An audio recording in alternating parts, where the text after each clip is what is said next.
वंदे वंदे पार्वती पते हर हर महादेव।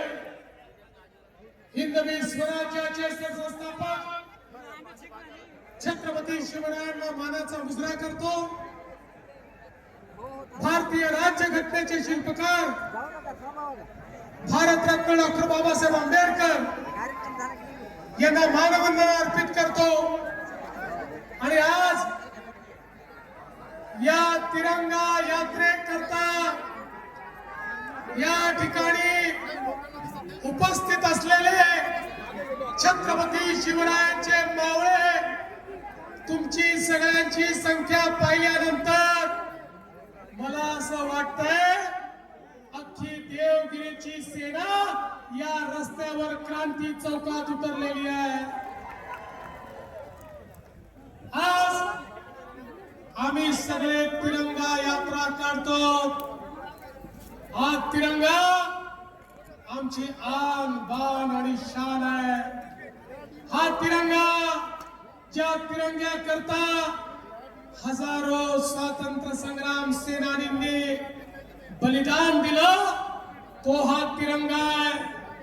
ज्या तिरंग्या करता फासावर लटकतानाही भारत माता की जय म्हणत फासावर आमचे संग्राम सेनानी गेले, क्रांतिकारक गेले, तो हा तिरंगा आहे। त्या ठिकाणी कारगिल मध्ये 22-23 वर्षीय कॅप्टन बत्रा हजारो फूट उंचीवर चढून पाकड्यांच्या गोळ्यांचा सामना करत चौकी जिंकून त्या ठिकाणी लावतो, तो हा तिरंगा आहे।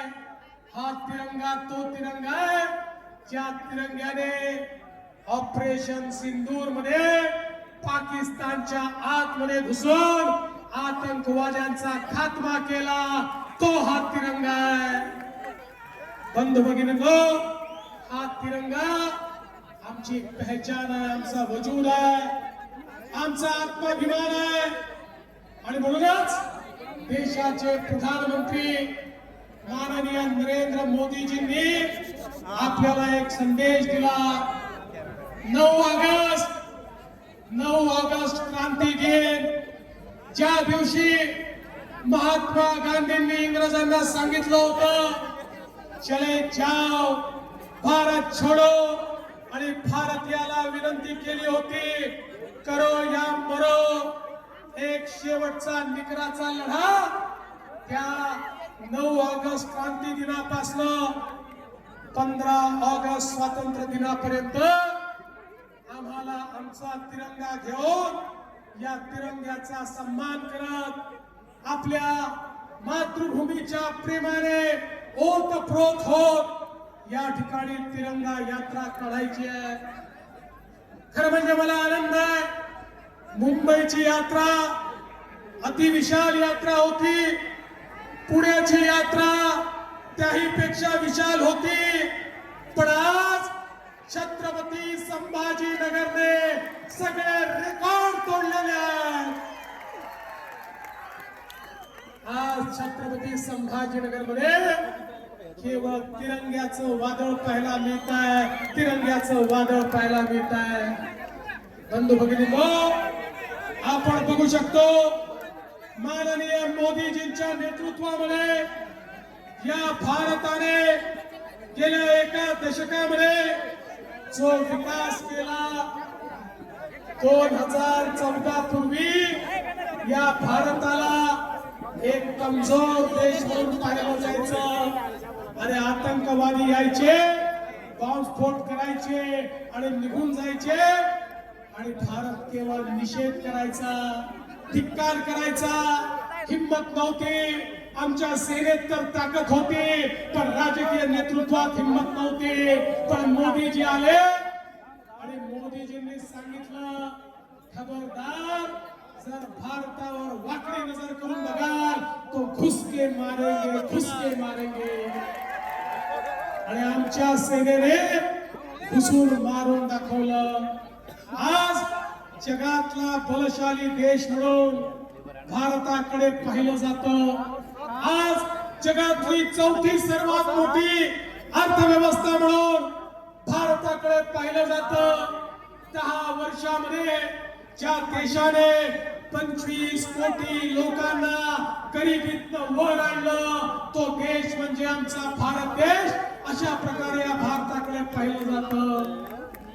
मोदीजींच्या नेतृत्वामध्ये चंद्राच्या दक्षिण ध्रुवावर आपलं यान उतरवणारा जगातला पहिला देश माझा भारत देश झाला याचा मला अभिमान आहे. जे अमेरिकेला जमलं नाही, जे जपानला जमलं नाही, ते भारताने करून दाखवलं. आणि म्हणून आज भारत प्रगती करतोय. आपला महाराष्ट्र प्रगती करतोय. 2013-14 साली ज्या महाराष्ट्राची अर्थव्यवस्था 12-13 लाख कोटीची होती, 10-12 वर्षामध्ये आपण ती अर्थव्यवस्था या ठिकाणी 50 लाख कोटी पर्यंत नेली. या महाराष्ट्रामध्ये एक मोठं परिवर्तन झालं.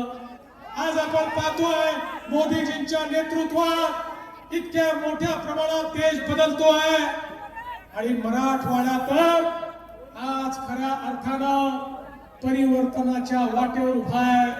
आमचा संकल्प आहे मराठवाड्याच्या या पिढीने दुष्काळ पाहिला, पण मराठवाड्याच्या पुढच्या पिढीला दुष्काळ पाहू देणार नाही. दुष्काळ मुक्त मराठवाड्याकडे आता वाटचाल चालू झाली आहे. कोकणातलं वाहून जाणारं पाणी गोदावरीच्या खोऱ्यात आणायचं.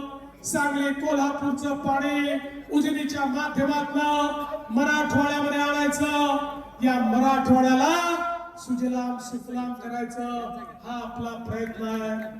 आज मोदीजींच्या नेतृत्वात भारताने आपली जागा जगातली सगळ्यात मोठी तिसरी स्टार्टअपची इकोसिस्टीम म्हणून तयार केली. आज भारतामध्ये स्टार्टअपच्या माध्यमातून आमची तरुणाई ज्या प्रकारे काम करते आहे, जगाच्या पाठीवर सर्वात जास्त अनुसंधान आणि इनोव्हेशन आमची तरुणाई या भारतामध्ये करते आहे. आमच्या तरुणाईच्या हाताला काम देण्याकरता ज्या प्रकारचं औद्योगिकरण, ज्या प्रकारचं इन्फ्रास्ट्रक्चर, रस्ते, ट्रेन, रेल्वे, उड्डाणपूल, एअरपोर्ट आमच्या भारतामध्ये घडले आहेत, आमच्या महाराष्ट्रात घडले आहेत. आपण सगळेचे साक्षीदार आहात. पण आजचा दिवस हा सिंहावलोकन करण्याचा देखील आहे. भारतरत्न डॉक्टर बाबासाहेब आंबेडकरांनी जगातलं सर्वोत्तम संविधान हे या भारत देशाला दिलं. या संविधानाने प्रत्येकाला अधिकार दिला. प्रत्येकाचे मूलभूत अधिकार हे साबित राहिले पाहिजे. हे त्या ठिकाणी त्याला ते अधिकार मिळाले पाहिजे.